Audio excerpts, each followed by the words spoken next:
Good morning, good morning, good morning. I'm Joel Williams, and this is my wife, Rachel Williams, and we are missionaries and residents here at Milligan semester. I have two people who like me down there. What does that mean? That means we're teaching a couple courses on campus, we're guest lecturing, and we're around. We're available. I have an office in the library.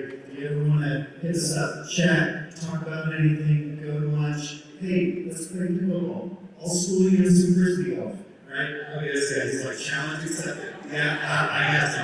But no, other than that, we sort of CNF International, CNF partner here at Milligan, and one of the things I throw out to you is we offer internships over summers or over semesters, and we have service opportunities, internship opportunities in every field all over the world. So hit us up, stop us on campus, have lunch. We'd love to talk about what it looks like to get you hooked up with an internship in your field. So here's some announcements. Yep, we have one announcement today. Apostles is going to be hosting the first My Two Words of the year. And it's going to be this upcoming Monday at 8:30 p.m. in Lower Cedar. My girl Amanda's going to be doing it. So, yeah, come in here, people's stories and their faith journeys, and be there to support, encourage them, and also be encouraged. Let's pray. Father, we just love you because you love us first. Lord, we're here to meet you in this place, and as we continue to worship you, we thank you for joining us, because we know your word has promised us that there two or more are gathered, and there's more than that here. You're here in the midst of us. Lord, thank you for joining us. God, let your spirit speak. If there are things in songs or the notes that are not of you this evening, or this morning, take them away. Lord, we want to hear from you. God, guide us and teach us. Speak to us. It's in your name we pray. Now, God's good to say. Good morning, everyone. Good morning, friends. It is so good to be together today. Let's stand and sing this morning praises to our God.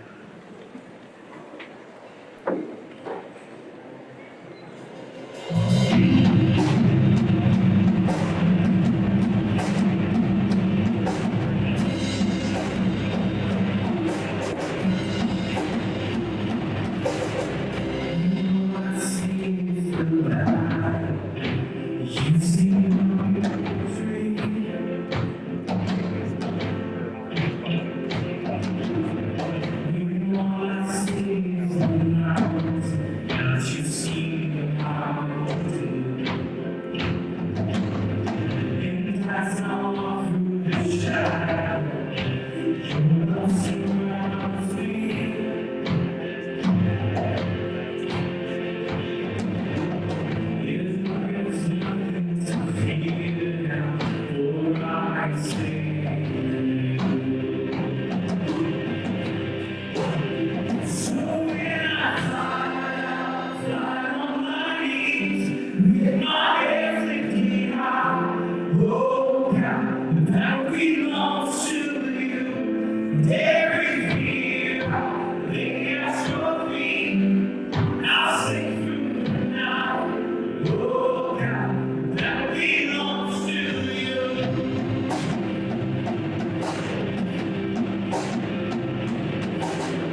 Nothing can stand against the power of our God. You shine in the shadow.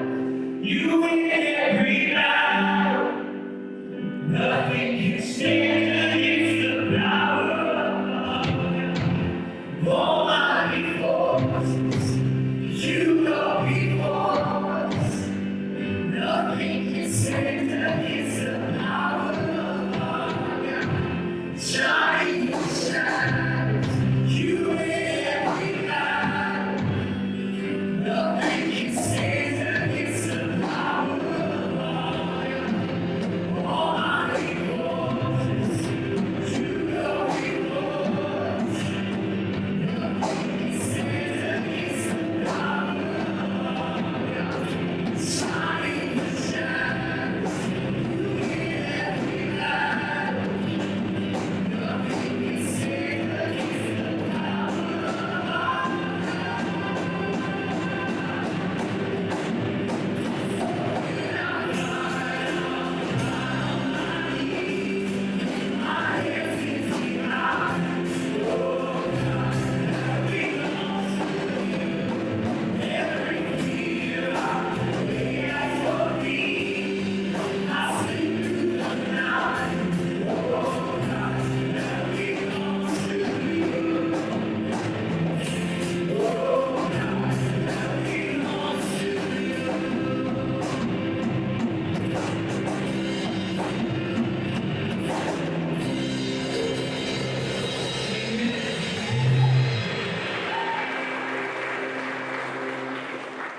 So here at Milligan, we get this really cool opportunity to meet people from all over the country, but even more than that, meet people from all over the world. And sometimes it can be really easy to forget or overlook that English may not be everyone's heart language. It may not be their first language. And so this morning, we're going to sing this song in English and Spanish, but not as two separate languages, but in one unified voice. It may seem like there's two things going on, but together in Christ we're unified because God loves and covers all nations, tribes, tongues. So this morning, let's sing this together in one unified voice to God.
abres camino, cumples promesas, luces y vacíos, así eres tú. Milagroso, abres camino, cumples promesas, luces y vacíos, así eres tú.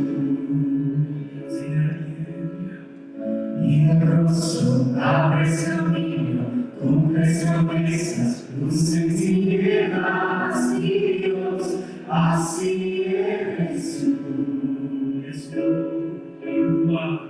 Milagroso, abres camino, cumples promesas, luces y vacíos, así eres tú.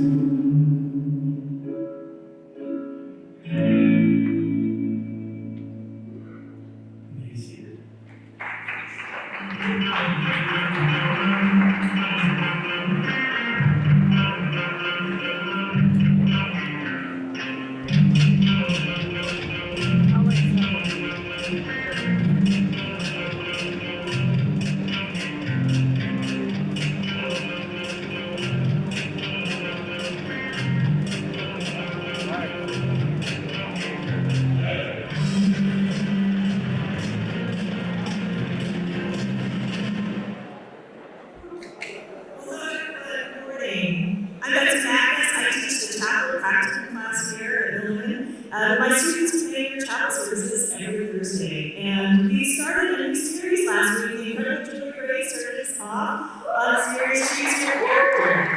Throughout this fall, we're going to be hearing more about different biblical characters and how their example can help us choose our own character, make our own choices about the characteristics of the character that we're going to embody. And today, I get the great pleasure of introducing my friend Elsa Hurtado as our next chapel speaker. Elsa was a campus minister at El Pozo in Puebla, Mexico, and then about 10 years ago, she and her husband Carlos relocated to the mountains of East Tennessee so Elsa could continue to follow her calling into ministry by studying across the street at Emmanuel Christian Seminary in Milligan. We're so excited to have Elsa here today. She currently serves as a Hispanic minister and hospitality minister at First Christian Church in Johnson City, where she works alongside me. And she and her husband Carlos have two adorable little children. Adorable. So let's welcome today Elsa Hurtado as she comes to bring us our next chapel.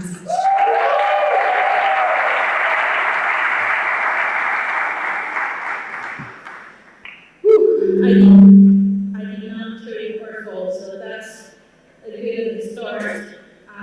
Thank you, Betsy, for that. I am so happy to be here with you this morning. As she said, my name is Elsa, and I am from Mexico. I mean, I cannot. I'm listening me. I'm from Mexico. As she said, I'm married to Carlos, and I have two kids. I actually have pictures.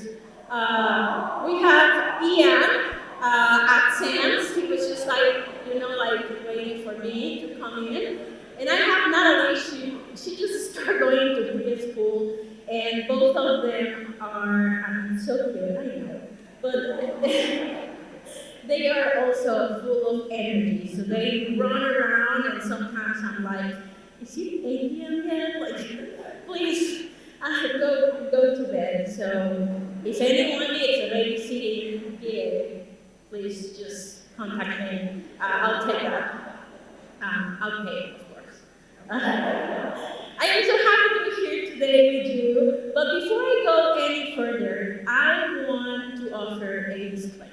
As I said, I'm from Mexico, so English is my second language. So, hence the cute accent.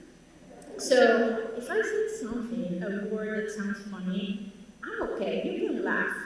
I'm okay, it doesn't matter to me. I mean, I really hope I didn't say anything weird, but you never know when you're standing in front of all these awesome people. So, let's just relax, and I'll be just using my best English today. And of course, with that being said, I am so honored to be here with you. As Betsy said, I studied across the street with Emmanuel, and the only time that I been through here was when I received my diploma from Dr. Greer, and I was just rehearsing like this hand, I don't want to mess it up. I don't want to trip. So today I'm glad I made it up here in one piece. And I'm so happy today that I can get to share part of my story with you this morning. A long time ago, 20 years ago, when I was in college, and yes, universities existed that long ago, I was in college.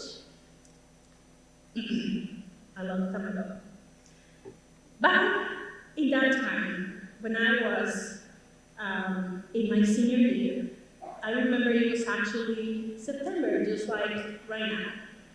I was just sitting, and I was just hanging out with a friend, and I was just sharing with her and telling her, I have no idea what I'm going to do after graduating. Just in short, 8 months. And I was conflicted, and I was afraid. When I was with my friend, suddenly this American person walks by. And of course, this is a really long story, and I don't have a lot of time, and I don't want to bore you with details. But long story short, my friend introduced me to this American person, and he invited me and my friend to keep hanging out with his friend and his wife. And you know, I was not sure. You see, I grew up in Cancun, and every American that I knew was a jerk. Spring break, you know, it's the worst time in Cancun. Party people, I was just not allowed to go out, so it was like 2 months full of me being inside my house, and I'm like, please, spring break, just end. So, first thing I told him, I don't like Americans. And he was like, okay. But then I started to know them, to get to know them. And after them inviting me like 10 times, or maybe more than that, I visited them and found out that they were campus ministers, and I started to get more involved in the ministry, more and more. I was just taking in everything. I was having fun. I was having free food, which of course is good. So I was hungry, but I never thought that my life was going to change forever. And then graduation came, and I still did not know what I was going to do. Then they invited me to intern with them for a year. I didn't want to do it, but I was terrified, because it was a change of my plans. This will be a change to my plans too. The things that they were thinking that I was going to do after graduating and spending all this money in college. And I was just conflicted. I didn't know what I was going to do. And I think like whenever we face change, we are terrified. Have you ever been there? I was facing a big change, and probably the biggest change and shift in my life. And I was paralyzed by fear. But of course, it wouldn't be fair to tell you that my story had a happy ending, because I'm standing in here without telling you that I hit some bumps and walls in my life. And I still do. There is a character in the Old Testament that I relate my life with a lot, in so many ways. And his name is Joshua. Joshua was the leader of the Israelites after his mentor, a guy named Moses, died. And Joshua led the Israelites to the promised land. God gave Joshua a promise. Joshua 1:5 reads, I will be with you. I will never leave you nor forsake you. God gave him this promise, that he will never let him down. After this promise was given to Joshua, the promise got tested. Because the very first thing that Joshua needed to do was convince his people to walk through a flooded river. His first job was to convince his people, and all Joshua had was the promise of God. And I'm sure he must have been terrified. But sure enough, all of them stepped into the river.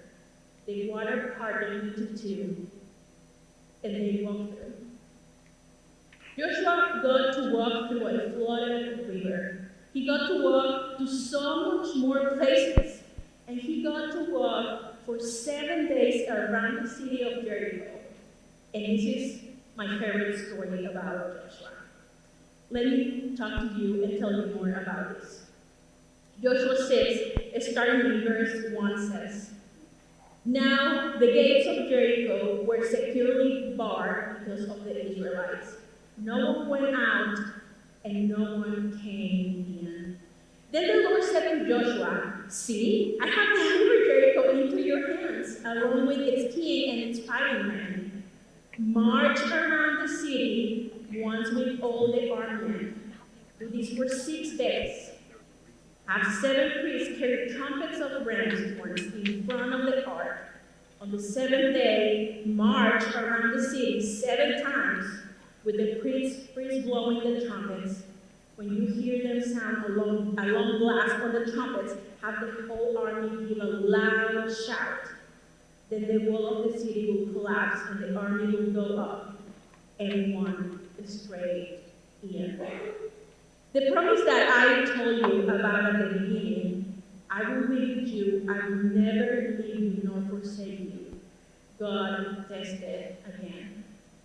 Because can you just imagine? Someone comes to you and tell you, "We need to walk for 6 days around the walls, every day." I can imagine the Israelites thinking, "Okay, Joshua, yes, this is what God told you. Okay, let's do it." Then they start to work.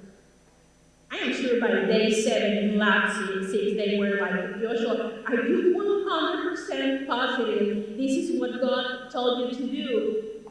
Because man, nothing has happened in 7 days. And here we are. Joshua was afraid to lead these people. But God from God the courage that he needed. And he encouraged the rest of the Israelites. Then on lap 7, day 7, they shout, "Ah!" And the wolves came down. Just like that. I mean, just imagine these wolves. And I do have a tape that I found. I hope you can see it. Double walls with one incline like this. Joshua needed to lead all his people to the promised land. But Joshua was afraid. He had so many unanswered questions that left him terrified. Would he be able to lead off his mentor? Would he be able to finish the mission that Moses started and lead the people into the promised land? He was facing the biggest change of his life, and he was paralyzed by fear. I was in a situation like Joshua. Have you been there before? Change always produces fear. When we don't know what is going to happen or how things are going to work out, it naturally causes fear to stay in our hearts. Are you facing any changes or transitions in your life today? What changes and transitions are you facing today? What fears are you struggling with? Are you like Joshua? Are you like me? Do you need some strength and courage today? God said to Joshua in Joshua 1, "Be strong and courageous." And then he delivered a promise to him. The promise from God to Joshua is the same promise to you and me. "I will be with you. I will never leave you nor forsake you." God gave this promise to Joshua and did not let him down. This promise is for all of us today as well. I had many walls in my life. And I forgot this promise was given to me as well. I said no to God several times. After finishing my internship with the campus ministry, I said no to continuing because I was not making the money that I thought I needed to make. I felt like I was failing my family and my friends. I left and missed out 6 months because I thought it was better to live and find a real job, as my dad was telling me. I was not courageous. I was fearful. And I will add miserable because I wanted to stay so bad as a campus minister. I knew that was my calling. I knew that God was asking me to do it. And I refused. I wonder how many of you feel like refusing to do something that you feel like because you don't want others to judge you. I wonder in your life right now, in which day of the walk around Jericho are you? Are you in that one? You're a freshman. You're trying to figure out what your major is going to be. Are you in day 3, in your lab number 5? You're a sophomore, you're a junior, and you're trying to plan ahead, you're trying to need a plan for the future. You're discouraged because you have heard the promise of God, but haven't seen anything happen. Are you in day 6? Are you in day 7, lab 7, ready to quit, just like me, trying to talk yourself into doing something else? Because God has not been clear enough, even though you, like me, know the answer, know what you're supposed to go and do, but you are just tired. You do not want to keep going. You keep waiting for day lab. Day 7, lab 7, just to get here.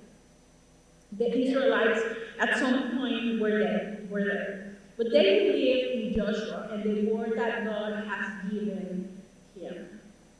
I mean, how they did not do. He told them that God would part a flooded river, and he did. Joshua was strong and courageous. And I know that even though he was afraid, he believed God's word for him. And he used that courage to encourage others.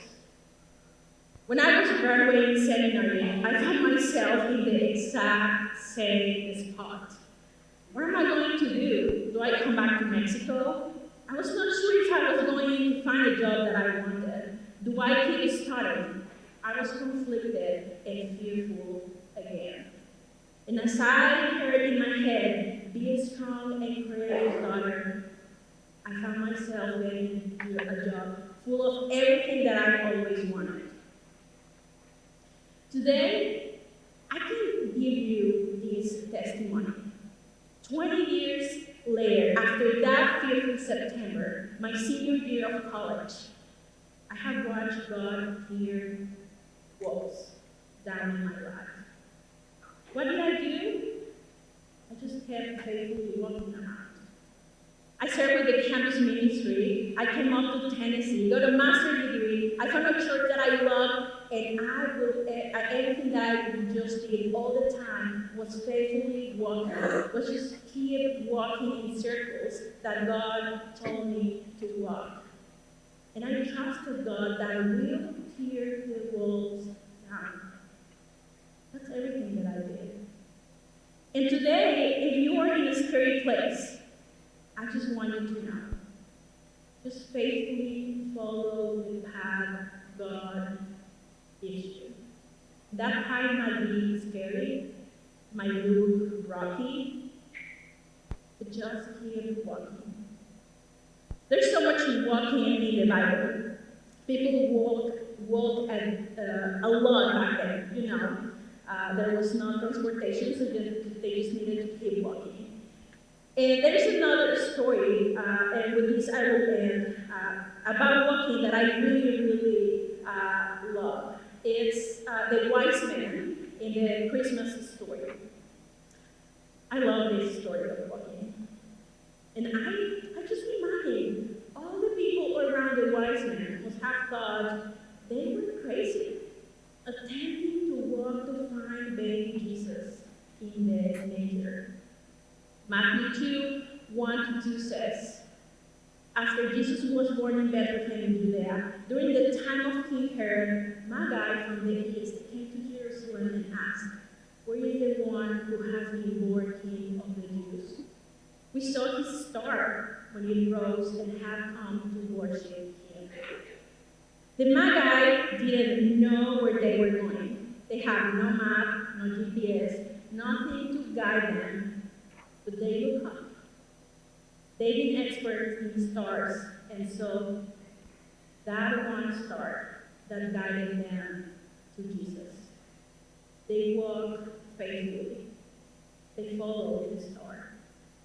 As the Israelites in Joshua, I feel that we all need something to help us remember to walk faithfully in the promise of God, to remind us that God is with us, reminding us what He reminded Joshua. I will never leave you nor forsake you. Be strong and courageous.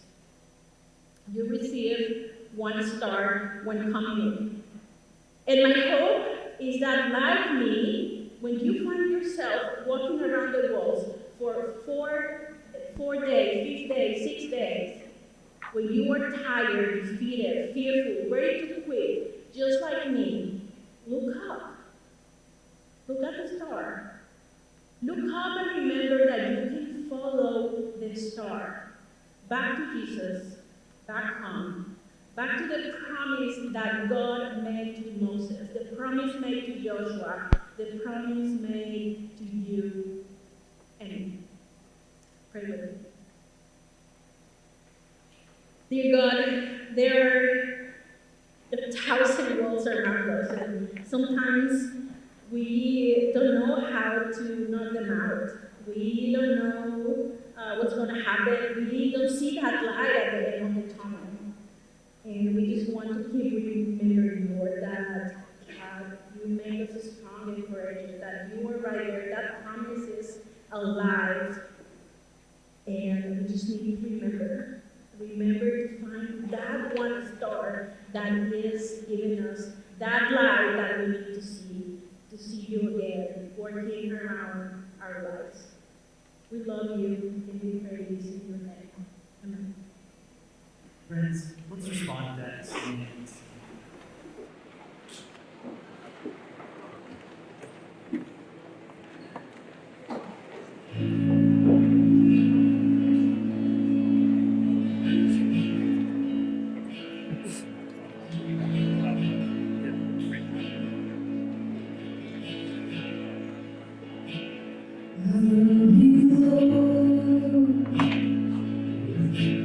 Mercy never fails me.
It is the Lord who goes before you. He will be with you. He will not fail you, forsake you. So do not fear, do not be discouraged. Let's be reminded of that today and through our week. And go in peace.